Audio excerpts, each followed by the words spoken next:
Good morning students. अपन ने जो सी language का लास्ट लेक्चर पढ़ा था, आज अपन उससे आगे शुरू करते हैं। देखिए, अपन ने लास्ट डिस्कस किया था कि अपन ने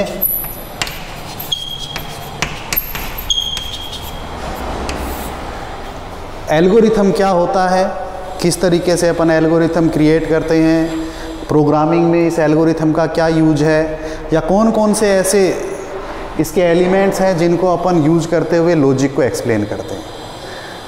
एल्गोरिथम बनाने के लिए मैंने बताया था कि कुछ एक रूल्स होते हैं जिनको अपन अप्लाई करते हैं। लास्ट जो एग्जांपल बताया था उसके अंदर अपन ने एल्गोरिथम को बाय रूल्स ही लिखा था। आज अपन इसको उन रूल्स को अच्छे तरीके से समझते हैं कि किस प्रकार से रूल्स बनाए जाते हैं, कैसे रूल्स को अपन इम्प्लीमेंट करते हैं। जो एल्गोरिथम बनाने के नियम होते हैं उनको अपन बोलते हैं एल्गोरिथम नोटेशन रूल्स। उनको कहा जाता है एल्गोरिथम नोटेशन रूल्स।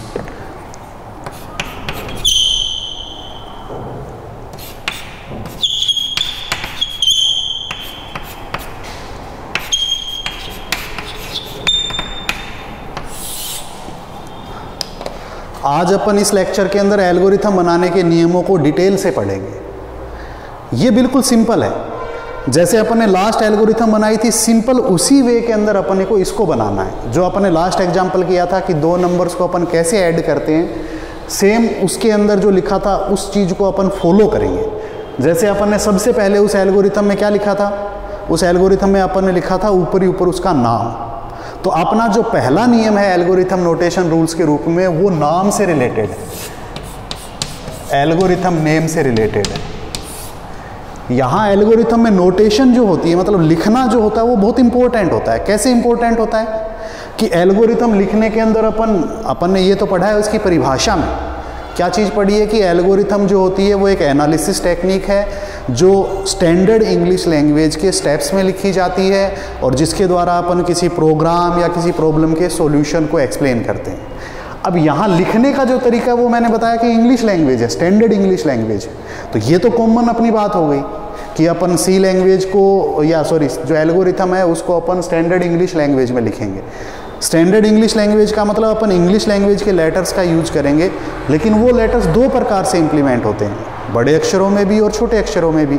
तो यहाँ सबसे पहला नियम आता है कि सबसे पहले अपन एल्गोरिथम में उसका नाम लिखते हैं कि एल्गोरिथम किस नाम से लिखी जाएगी या उसको लिखने के लिए क्या क्या नियम होंगे। तो उसके लिए अपने पास 4 नियम है। बेसिक तौर पर अपन 4 चीज़ों को अप्लाई करते हैं। बिल्कुल सिंपल है।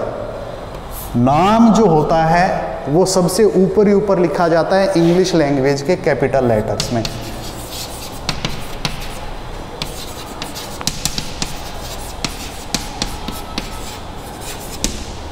इंग्लिश लैंग्वेज के अपन बड़े अक्षरों में इस नाम को डिफाइन करते हैं, बड़े अक्षरों के अंदर अपन इसको लिखते हैं। ये हो गया अपना पहला नियम।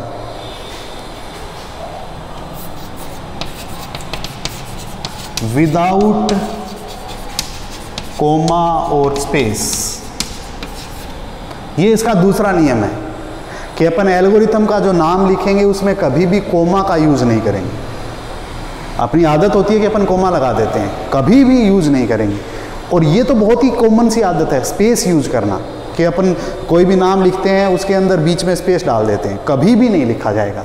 इंग्लिश लैंग्वेज के बड़े अक्षरों में बिना स्पेस के और बिना कोमा का यूज करते हुए अपन एल्गोरिथम का नाम लिखेंगे।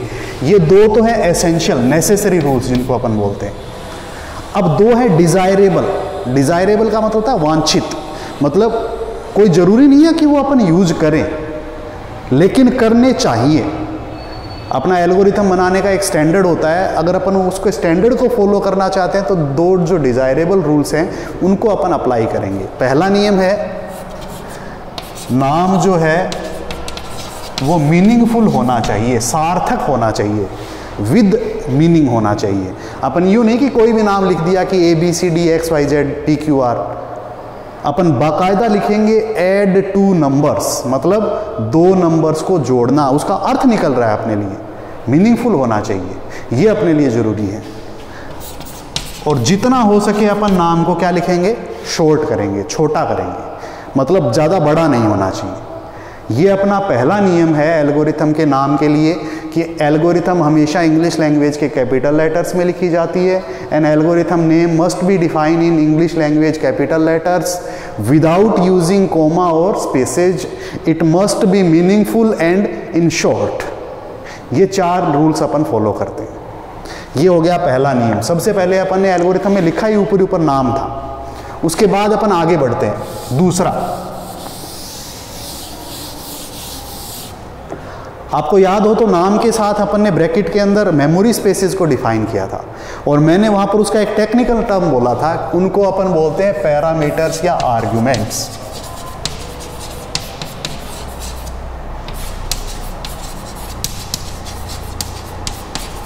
दूसरा रूल होता है पैरामीटर्स या आर्ग्यूमेंट्स के लिए। पैरामीटर्स या आर्ग्यूमेंट्स एक्चुअल में होते क्या है, ये वो पार्ट होते हैं, या ये अपन कहें कि कंप्यूटर सिस्टम की एल्गोरिथम के अंदर वो एलिमेंट्स होते हैं जो मेमोरी स्पेस को डिफाइन करते हैं कि इस काम को करने के लिए अपने को कितना मेमोरी स्पेस चाहिए या कितना अपन मेमोरी स्पेस यूज करने वाले हैं। इनको भी लिखने का अपना अलग रूल है या अपना नोटेशन नियम है। क्या नियम है कि पैरामीटर्स जो होंगे वो हमेशा स्मॉल ब्रैकेट में, छोटे ब्रैकेट में, लिस्ट फॉर्मेट में लिखे जाएंगे।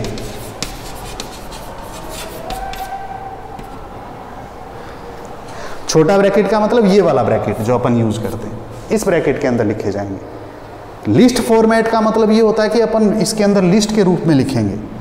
मतलब जैसे अपन यहाँ एग्जाम्पल के तौर पर लेते हैं, मैंने 3 मेमोरी स्पेस लेने हैं, तो मैं लिखूंगा A, B, C, इस प्रकार से।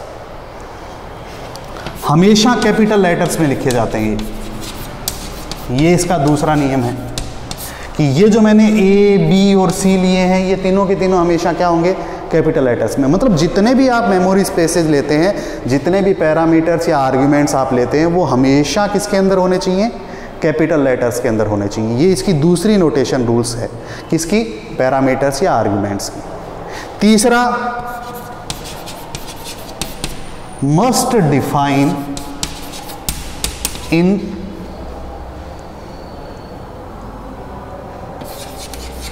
Large bracket. मतलब नीचे अपन इसको बड़े ब्रैकेट के अंदर डिफाइन करेंगे। क्या डिफाइन करेंगे कि जैसे ये A, B और C अपन ने किस पर्पज़ के लिए लिए हैं, अपना उस एल्गोरिथम में लिखने का उद्देश्य क्या है। उद्देश्य का मतलब सिंपल है, जैसे A मैंने लिया है फर्स्ट नंबर, 2 नंबर्स को जोड़ने के लिए जो अगर अपन एल्गोरिथम बनाते हैं तो उसके लिए अपन 3 मेमोरी स्पेस लेते थे, लास्ट अपन ने यही पढ़ा है। तो A जो अपन लेते थे वो फर्स्ट नंबर को डिफाइन करता था या पहला नंबर स्टोर करता था, B जो अपन लेते थे वो सेकंड नंबर को डिफाइन करता था, C जो अपन लेते हैं उसके अंदर रिजल्ट आता था। तो ये चीज़ अपन बड़े ब्रैकेट के अंदर नीचे डिफाइन करेंगे। अपन बड़े ब्रैकेट का मतलब नीचे इस प्रकार से लिखेंगे कि A stand for first number, comma capital B stand for second number, comma C stand for result. इस तरीके से अपन इसको इस बड़े ब्रैकेट के अंदर डिफाइन करेंगे। ये अपना तरीका हो गया सेकंड रूल। पहला नियम अपन ने नाम के बारे में पढ़ा है, सिंपल है, बड़े अक्षरों में बिना स्पेस के, छोटा और सार्थक। दूसरा नियम अपन ने पढ़ा है पैरामीटर्स के बारे में। पैरामीटर्स हमेशा छोटे ब्रैकेट में, लिस्ट फॉर्मेट में, कैपिटल लेटर्स के अंदर, और नीचे उसकी डिटेल डिफाइन की जाएगी बड़े ब्रैकेट के अंदर। ये सारी चीज़ें अपन प्रैक्टिकली करने वाले हैं आगे। इसके बाद आता है तीसरा नियम, रूल नंबर 3।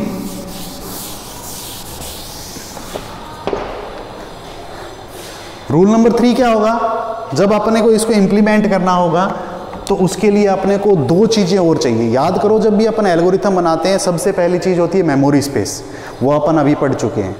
फिर अगला स्टेप होता है इनपुट, फिर होता है प्रोसेसिंग, फिर होता है आउटपुट। तो यहाँ अपन नेक्स्ट जो 2 काम करने वाले हैं वो है इनपुट और आउटपुट। उसके रिगार्डिंग या उससे संबंधित अपने पास कुछ नियम होते हैं। थर्ड जो कॉन्सेप्ट है वो है हमारा इनपुट स्टेटमेंट्स के लिए। ये क्या होती है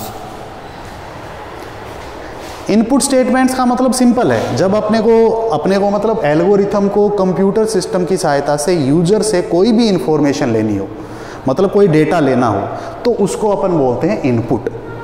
वो काम एल्गोरिथम किन्हीं विशेष प्रकार की स्टेटमेंट के माध्यम से करेगा, उनको अपन बोलते हैं इनपुट स्टेटमेंट्स। इनपुट स्टेटमेंट्स लिखने के लिए भी अलग नियम होते हैं। इनपुट स्टेटमेंट्स हमेशा स्मॉल लेटर्स में लिखी जाती है, ये इसका हो गया नोटेशन रूल। इंग्लिश लैंग्वेज के स्मॉल लेटर्स में लिखी जाती है। अब तक जो दोनों चीज़ें अपन ने पढ़ी थी वो बड़े लेटर्स के लिए पढ़ी थी, नाम बड़े लेटर्स में, पैरामीटर्स बड़े लेटर्स में, लेकिन इनपुट स्टेटमेंट्स हमेशा छोटे अक्षरों में विद कोलन्स। एक सिंबल होता है जिसको अपन इस प्रकार से डिफाइन करते हैं, 2 डॉट्स ऊपर और नीचे की तरफ। इनपुट स्टेटमेंट्स को हमेशा छोटे अक्षरों में लिखा जाएगा, कोलन्स के साथ लिखा जाएगा। कोलन्स का मतलब 2 डॉट्स के साथ लिखा जाएगा। 3 प्रकार की इनपुट स्टेटमेंट्स यूज की जा सकती है अपनी किसी भी स्टैंडर्ड एल्गोरिथम के अंदर। वो 3 कौन कौन सी होती हैं? बिल्कुल सिंपल है, नाम से स्पष्ट हो जाएगा तीनों के। अपन लिख सकते हैं या तो इनपुट कोलन्स के साथ, ये तो हो गया पहला, फर्स्ट। सेकंड अपन लिख सकते हैं रीड कोलन्स के साथ, और थर्ड अपन लिख सकते हैं एंटर कोलन्स के साथ। ये 3 ऐसी स्टेटमेंट हैं जो अपन यूज कर सकते हैं इनपुट के रूप में या इनपुट स्टेटमेंट्स के रूप में किसी भी एल्गोरिथम में। देखो तीनों के नाम बिल्कुल स्पष्ट हैं, इनपुट, रीड और एंटर। इन तीनों से ही अपने आप में मीनिंग पता चल रहा है अपने को कि ये इनपुट पर्पज़ के लिए यूज़ की जा रही है, या अपन यूँ कहें कि इनपुट लेने के लिए अपन इनका यूटिलाइजेशन कर रहे हैं। लिखी किस में जाएंगी? स्मॉल लेटर्स में। किसके साथ लिखी जाएंगी? कॉलम्स के साथ लिखी जाएंगी। ये अपना रूल नंबर 3 हो गया। पहला नियम, नाम के लिए नाम इंग्लिश लैंग्वेज के कैपिटल लेटर्स के अंदर बिना स्पेस और बिना कोमा के, छोटा और सार्थक। पैरामीटर स्मॉल लेटर्स के अंदर छोटे ब्रैकेट में, लिस्ट फॉर्मेट में, वो हमेशा इंग्लिश के कैपिटल लेटर्स में लिखे जाएंगे, नीचे उनकी डिटेल डिफाइन की जाएगी। थर्ड नियम होता है वो अपना है इनपुट स्टेटमेंट, हमेशा स्मॉल लेटर्स में लिखे जाएंगे, कोलन्स के साथ लिखे जाएंगे। ये 3 ऐसी स्टेटमेंट है जो अपन एल्गोरिथम में इनपुट पर्पज़ के लिए यूज करते हैं। अब इसका बिल्कुल ऑपोजिट का मतलब आउटपुट स्टेटमेंट। नंबर 4 रूल, जैसे अपने पास इनपुट स्टेटमेंट होती है सेम उसी प्रकार से आउटपुट स्टेटमेंट होती है। एक ही फर्क है दोनों में। इनपुट का मतलब ये होता है कि अपन कंप्यूटर सिस्टम के अंदर डेटा फीड कर रहे हैं, या अपन यूँ कहें कि एल्गोरिथम के अंदर अपने को कोई भी एलिमेंट डालना है, वो अपन इनपुट स्टेटमेंट के माध्यम से यूज करते हैं। यहाँ उसका ऑपोजिट है आउटपुट, मतलब जो रिजल्ट प्रिपेयर हुआ है कंप्यूटर सिस्टम से वो वापिस अपन निकाल रहे हैं। वापस निकालने का मतलब क्या हुआ कि वापस अपन उसको आउटपुट के रूप में यूज़र को दे रहे हैं। वो स्टेटमेंट अपनी कहलाएगी एल्गोरिथम के अंदर आउटपुट स्टेटमेंट। देखो मैंने ये दोनों रूल्स इरेज नहीं किए हैं, रीजन क्या है कि ये दोनों बिल्कुल कॉमन है, इनपुट स्टेटमेंट के लिए भी और आउटपुट स्टेटमेंट के लिए भी। कौन से रूल्स हैं कि इनपुट स्टेटमेंट भी हमेशा स्मॉल लेटर्स में कोलन्स के साथ लिखी जाती है, आउटपुट स्टेटमेंट भी हमेशा स्मॉल लेटर्स के अंदर कोलन्स के साथ लिखी जाएगी। लेकिन चेंजेज कहाँ होंगे? चेंजेज होंगे जो अपन ने नीचे 3 एग्जाम्पल लिए थे, 3 जो अपन ने लिखा था। इनपुट के लिए लिया था अपन ने इनपुट, रीड और एंटर। यहां अपन उसका ऑपोजिट लेंगे। इनपुट का जैसे ऑपोजिट होता है आउटपुट, छोटे अक्षरों में लिखा जाएगा, आउटपुट कोलन्स के साथ। रीड का उल्टा हो गया राइट।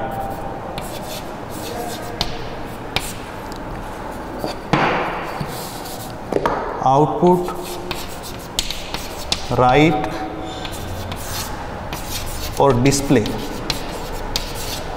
ये 3 अपन यूज करते हैं कॉलम्स के साथ। इन 3 का यूटिलाइजेशन अपन करेंगे एल्गोरिथम लिखने के लिए। जब भी आउटपुट स्टेटमेंट लिखनी होंगी, या तो अपन लिखेंगे आउटपुट उसके साथ कॉलम्स लगाएंगे, या अपन लिखेंगे राइट उसके साथ कॉलम्स लगाएंगे, या फिर अपन लिखेंगे डिस्प्ले उसके साथ कॉलम्स लगाएंगे। इस प्रकार से अपन आउटपुट स्टेटमेंट लिखते हैं। ये अपना हो गया रूल नंबर 4। अब अपन आगे बढ़ते हैं रूल नंबर 5। जो अभी अपन पढ़ रहे हैं इन सबको अपने को प्रैक्टिकली करना है। इन सबको अपन आगे एल्गोरिथम के अंदर रूल्स के तहत लिखेंगे, तब उसके बाद अपने पास ये सारी चीज़ें और ज़्यादा क्लियर हो जाएंगी। नेक्स्ट होता है number 5 assignment. Assignment statement.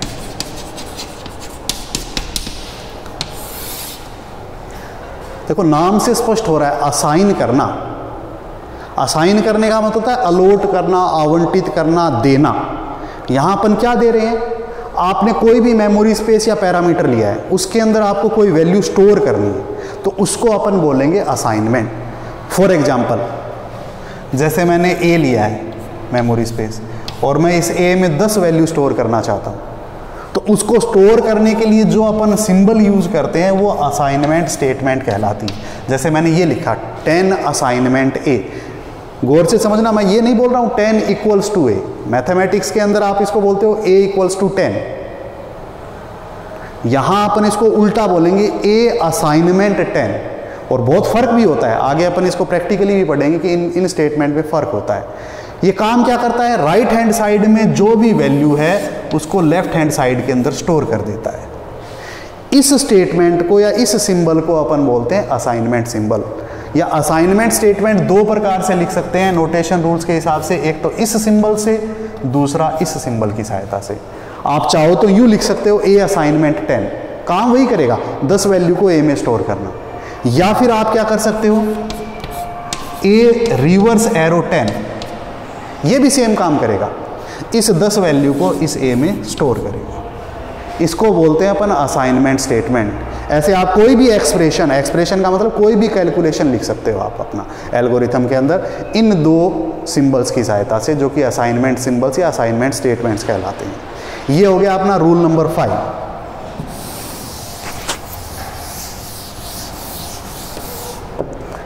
Rule number 6, conditional statement. अब मैं जो दो चीज़ें आपको बताऊंगा वो बहुत लॉजिकल है। लॉजिकल का मतलब ये होता है कि अपने को उसके अंदर ये पता होना चाहिए कि क्या काम अपन करने जा रहे हैं। एल्गोरिथम हमेशा डायरेक्ट सीधी काम नहीं करती है, कई बार अपने को यूज करना पड़ता है कंडीशंस का। कंडीशंस का मतलब होता है शर्त, और शर्त अपने आप में लॉजिक का एक इम्पोर्टेंट पार्ट होती है। शर्त का मतलब क्या होता है कि अपन इसके अंदर जब भी अपने को कोई काम करना होता है या जब भी अपने को कोई कैलकुलेशन करनी होती है, तब अपन शर्त का यूज़ कर सकते हैं, और उसके शर्त के रिजल्ट अपने अलग अलग आते हैं। उन रिजल्ट्स को लिखने के लिए या उन शर्त को स्पेसिफाई करने के लिए अपने पास कुछ एक विशेष प्रकार की स्टेटमेंट्स होती हैं, जो कि इंग्लिश लैंग्वेज के कैपिटल लेटर्स में लिखी जाती हैं। ये तो हो गया उसका नोटेशन रूल्स कि कोई भी कंडीशनल स्टेटमेंट है वो हमेशा कैपिटल लेटर्स के अंदर अपन लिखेंगे कैसे, उसके लिए अपने पास 4-5 स्टेटमेंट्स हैं। जैसे पहली स्टेटमेंट है इफ, बड़े अक्षरों में, नाम से स्पष्ट हो रहा है यदि, उसके बाद अपन कंडीशन असाइन करेंगे। या फिर अपन लिख सकते हैं if else, if dot dot dot else, यदि अन्यथा। या फिर अपन लिख सकते हैं if else if, multiple conditions के लिए। या फिर अपन लिख सकते हैं switch dot dot dot case, ये भी मल्टीपल स्टेटमेंट्स के लिए। देखो ये जो मैंने 4 आपके सामने असाइन किए, इन सब का अलग अलग पर्पज है। क्या पर्पज है, यदि अपने पास एक कंडीशन के आधार पर एक ही रिजल्ट पॉसिबल हो तो अपन लिखेंगे हमेशा इफ स्टेटमेंट। वैसे तो ये जब तक अपन प्रैक्टिकली नहीं करेंगे तब तक अपना क्लियर नहीं होगा पूरा, फिर भी मैं एक बार आपको थोड़ा सा दिमाग में आइडिया आ जाएगी किस प्रकार से अपन इनको यूज करते हैं वो पता करेंगे। यदि अपने को एक कंडीशन के 2 रिजल्ट आ रहे हो या 2 ब्लॉक बनाने पड़ रहे हो तो अपन इफ एल्स यूज करते हैं। यदि अपने को मल्टीपल ब्लॉक्स या मल्टीपल कंडीशंस लिखनी पड़ रही है या मल्टीपल रिजल्ट आ रहे हैं, तब अपन इन दोनों का यूज करते हैं। मतलब एक कंडीशन एक रिजल्ट इफ, एक कंडीशन 2 रिजल्ट इफ एल्स, एक से अधिक कंडीशन एक से अधिक रिजल्ट्स इफ एल्स इफ, एक से अधिक कंडीशन और एक से अधिक रिजल्ट स्विच केस। इस पर्पज के लिए अपन इनका यूज करते हैं। ये टेक्निकल है, ये अपने को पूरा एक्सप्लेन करना पड़ेगा। इस यूनिट के अंदर अपन आगे यही करने वाले हैं कि कैसे ये काम में ली जाती है। अभी तक सिर्फ अपने को लिखने का तरीका समझना है कि ये जब भी लिखेंगे किस में लिखेंगे, कैपिटल लेटर्स में। अपन सिर्फ नोटेशन रूल्स पढ़ रहे हैं, कैसे इंप्लीमेंट होती है वो अपन बाद में करेंगे। इससे अगला आता है rule number 7, looping statements.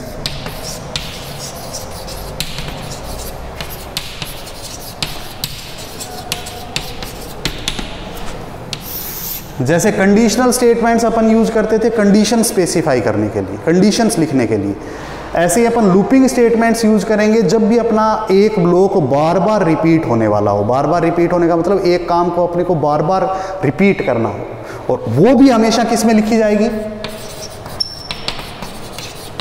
Capital letters में।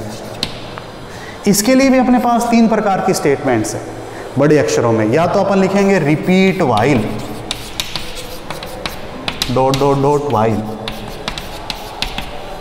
या फिर अपन लिखेंगे रिपीट अंटिल,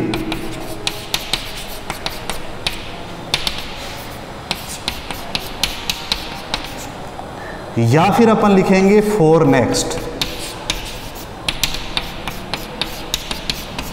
ये अल्टरनेटिव है, इसमें कोई स्पेसिफिक नहीं है कि आप किसी पर्टिकुलर काम के लिए ये यूज करोगे, दूसरे काम के लिए ये यूज करोगे, तीसरे के लिए ये यूज करोगे। आपका जब मन चाहे आप रिपीट व्हाइल यूज कर सकते हो, जब मन चाहे आप रिपीट अंटिल यूज कर सकते हो, जब मन चाहे आप फॉर नेक्स्ट यूज कर सकते हो। रिपीट व्हाइल और रिपीट अंटिल मोस्टली कैलकुलेटिव होती हैं, मतलब कंडीशंस के साथ लिखी जाती हैं, जबकि ये जो होती है ये स्टेटिस्टिकल होती है, मतलब ये अपनी वैल्यूज के साथ इंप्लीमेंट की जाती है। आगे अपन पढ़ेंगे, अभी तक आपको सिर्फ इतना समझना है कि लूपिंग स्टेटमेंट ये 3 होती हैं और इन 3 को अपन कैपिटल लेटर्स के साथ लिखते हैं। तो रूल नंबर जो अपन ने 6 और 7 पढ़ा है वो प्रैक्टिकली अपने को पूरा समझना पड़ेगा, उसके बिना ये समझ में नहीं आएंगे।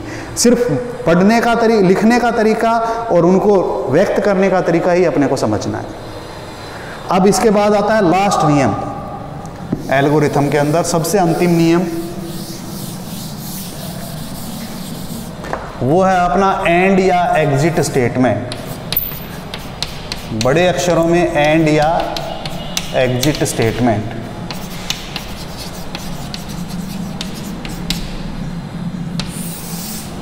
देखिए ये कब यूज करते हैं अपन? जब भी अपनी एल्गोरिथम पूरी कंप्लीट हो जाती है, मतलब जब अपने को यूं लगता है कि अपने का रिजल्ट आ गया है, मतलब अपन ने मेमोरी स्पेस डिफाइन किया, इनपुट कर दी, प्रोसेसिंग कर दी, आउटपुट आ गई, मतलब अपना काम कंप्लीट हो गया। अब अपन एल्गोरिथम का कंप्लीट होने का जो सिंबल होता है या जो स्टेटमेंट होती है उसको अपन बोलते हैं एंड या एग्जिट। इसको अपन टर्मिनेशन स्टेटमेंट भी बोलते हैं, कि मतलब वहाँ से अपना कंप्यूटर काम करना बंद करेगा और जो उसने रिसोर्सेज ले रखे हैं एल्गोरिथम के लिए वो सारे के सारे रिलीज कर देगा। मतलब जो मेमोरी स्पेस ले रखे हैं, जो वो इनपुट ले रखी है उसने, वो सब अपनी छोड़ देगा, इरेज कर देगा, ताकि वो रिसोर्सेज दूसरे काम में प्रयुक्त किए जा सके। इसको लिखने का तरीका भी सिंपल है, लास्ट में लिखी जाती है, लास्ट स्टेटमेंट होती है। किसी भी एल्गोरिथम का जो अंतिम स्टेप होता है वो हमेशा एंड या एग्जिट होता है। इन दोनों को ही अपन कैपिटल लेटर्स में लिखते हैं, बड़े अक्षरों में लिखते हैं। हर एक एल्गोरिथम में ये एग्जिस्ट करेगी, हर एक एल्गोरिथम में ये अपनी बनेगी। तो आज अपन ने 8 नियम पढ़े हैं एल्गोरिथम के नोटेशंस के लिए, इनके मैं नोट्स भेज दूंगा, सिर्फ आपको समझना है। इनमें से जो रूल नंबर 6 और 7 अपन ने पढ़े हैं उनको अपन डिटेल से आगे नेक्स्ट लेक्चर के अंदर स्टडी करेंगे।